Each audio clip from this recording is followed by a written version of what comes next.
Welcome to a special edition of the We Get Real AF podcast, everyone. I'm Vanessa Alava. And I'm Sue Robinson. Please remember to like, comment, and subscribe to our wonderful podcast wherever you listen.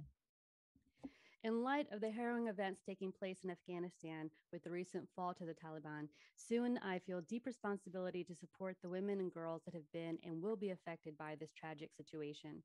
Historically, the Taliban have had very little to no regard for women's rights, education, and basic freedoms based on a skewed interpretation of Islamic, otherwise known as Sharia law, which is the militant group's governing framework. And although Taliban leaders are promising a new, inclusive movement of peace and respect toward women, their words feel hollow and hopeless to those who have known the oppression and violence that traditionally comes with their rule, of which honoring women is tenuous. We will be sharing our platform with those who are currently on the ground in Afghanistan, those who have evacuated, and those who are using the resources and networks to help women and their families escape a life bound by the extremist Taliban rule. Our guest today is Allyson Reneau, a woman who gets it done. Allyson is so impressive on so many fronts. She holds a master's from Harvard in international relations with a focus on space policy. She's a TEDx speaker, a professional gymnastics coach, and most importantly for our conversation today, Allyson is the Oklahoma mom of 11 who has played a pivotal role in helping the Afghan Girls Robotics Team escape from Afghanistan as the misogynistic Taliban regime has retaken the country. As of this recording, 10 girls have made it safely to Qatar, with things looking hopeful for the rest of their teammates to follow. This is an inspiring story that has been all over the news. And Allyson is also here to tell us about the next group of Afghan women that she's working very hard to help escape from Afghanistan. Allyson, we are so honored to have you here with us on WeGraph. You're an example of what one woman can accomplish with the power of her voice, grit, and a whole lot of text messaging to activate your network. Thanks for joining us. It's a pleasure to be here. Thank you for this opportunity. I really appreciate it. Absolutely. As we're giving this introduction, I get goosebumps, and I'm, again, just so appreciative of your time and all of your efforts. Let's start at the beginning here with your relationship to the team. Well, as I mentioned to your viewers, I'm the biological mother of 11 children, 9 daughters, 2 sons, all with one man. I always have to say that. And, after raising my children and just doing all the things we do as moms, we fold underwear and try to hurry to get food on the table and rush them to their baseball practices and the things they love. There was a longing feeling inside of me that came on me around 48 years old that was like, I want my life to matter. I want to make an impact on this planet. I want to make a dent before I leave. Our lives are so short. And I just was searching for the avenue for that. And it came to me that I needed to get my education. So I didn't even have my bachelor's degree at 48. So I scurried around and got my bachelor's degree in communications at the University of Oklahoma, compacted it into a very short amount of time, and then went on to Harvard at 50 years old and graduated in 2016, as you said, with the international relations, master's in international relations with a focus in U.S. space policy. Well, from there, the doors kind of swung open into the space industry, and the heartbeat of a lot of that is in Washington, D.C. And I not only was able to spend some time at NASA headquarters in the international department, but also at the FAA Commercial Spaceflight Office, which does a lot of the launch regulations for all the companies you know about, SpaceX, Blue Origin, Virgin Galactic.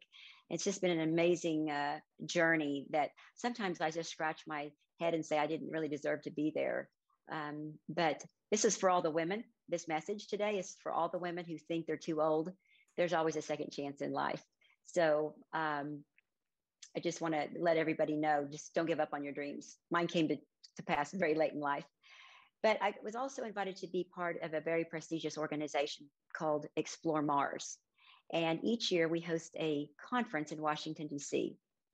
And it's called the Human to Mars Summit. We invited the 5 Afghan girls to come be a part of the conference. We had a sponsor that paid their way over, and we just wanted them to have the chance to immerse themselves in the space world, to brush shoulders with astronauts and leaders in the industry, and just give them the opportunity to, know their dreams can come true. Well, being a mom of 9 daughters, I just kind of took a liking to them, and I think it was mutual. And we've kept in touch since May of 2019, just by text. And in December, they began to reach out to me that they were going to graduate from high school and they wanted to pursue their college education in the United States. Could I help them find a scholarship? So that's kind of the background of my relationship with the girls. Okay. So I'm the mom of three daughters. Vanessa has one little girl. So just really appreciate, everything you're saying about wanting to empower women and girls and just be a light to them. Over the past few months, obviously, you started to hear things and see things, as we all did. We're changing in Afghanistan. And tell us a little bit about how you came back into their lives in such a pivotal and critical way to help them get out of the country. If you could just unpack that for us. Thank you for asking. Well, we're moms. You're a mom of three, mom of one, and we have instincts, don't we? We have instincts about our children.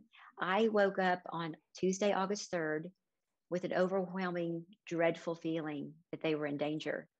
This was really prior to the collapse. At this point, a lot of people were saying everything will be fine. We'll exit, without any problems.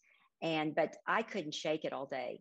And there was a feeling of urgency and a feeling of do it now. I knew I needed to get a hold of very powerful and influential people to make this happen. And honestly, I'm not that well connected, but I was armed with a couple of things that women seem to do well, and that's courage and a cause. And when we get a cause down in our heart, we're pretty unstoppable, right?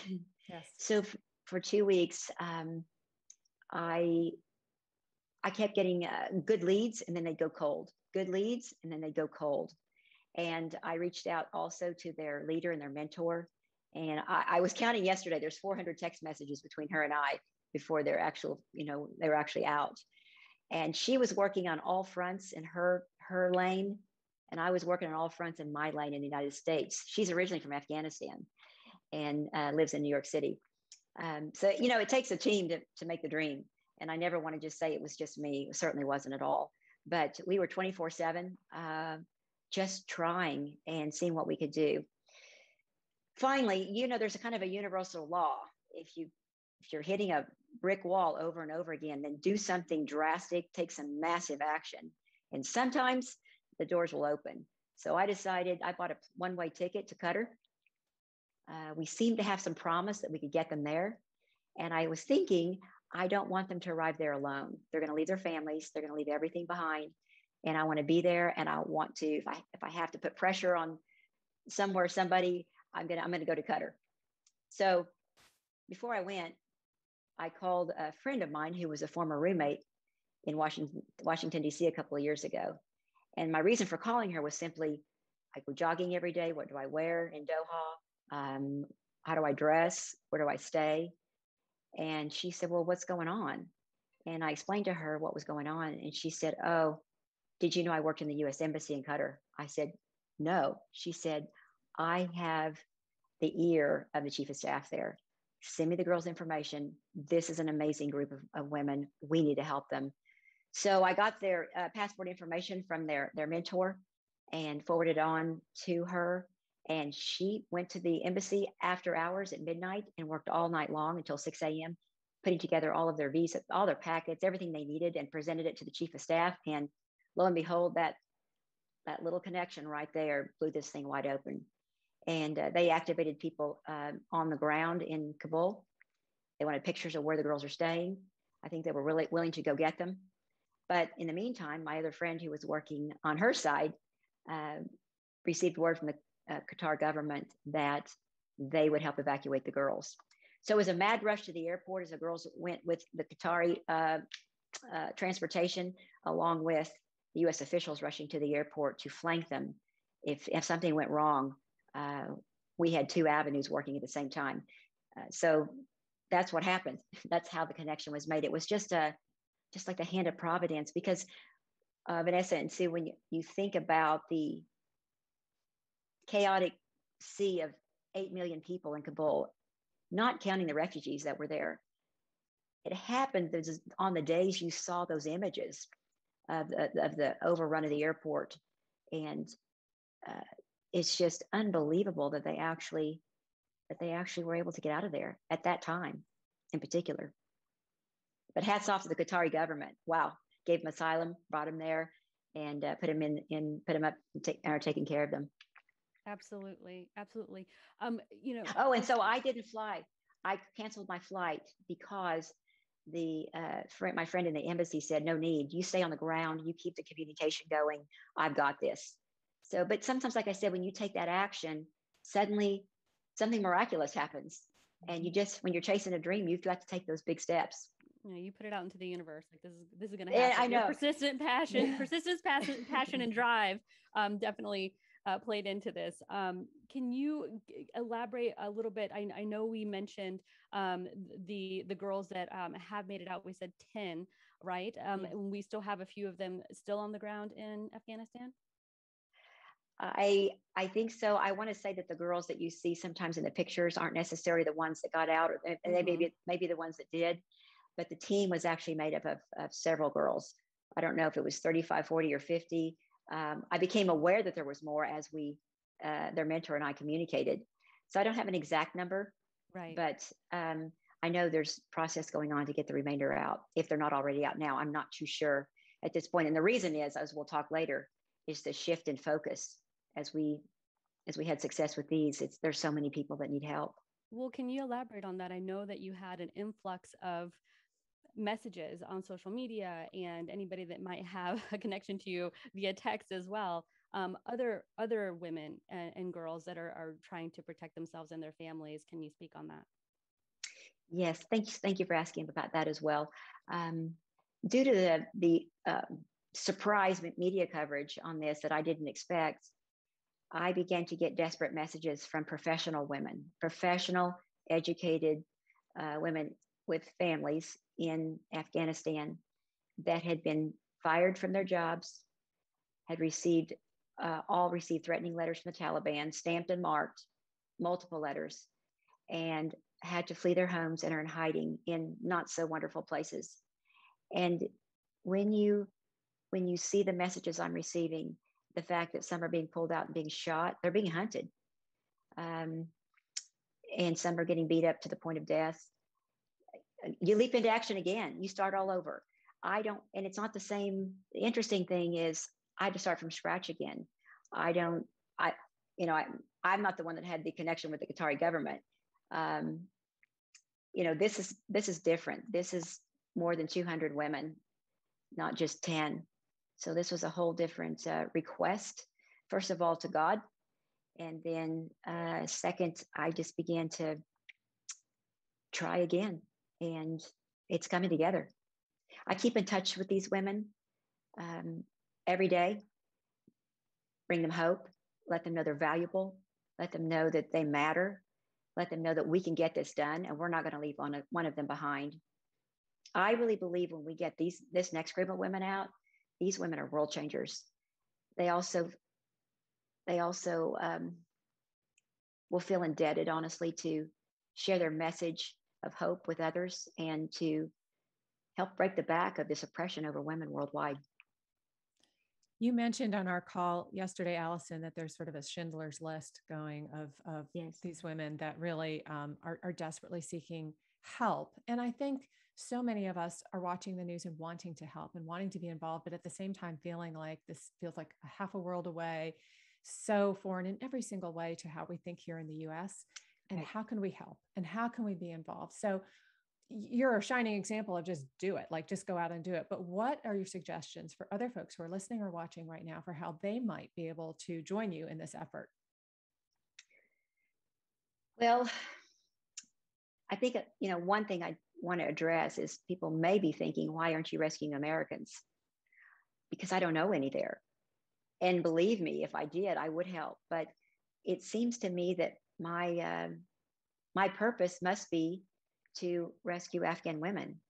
And as far as helping, if anybody has resources, I mean, what the resources I'm needing right now are, I actually was offered airplanes just a few minutes ago.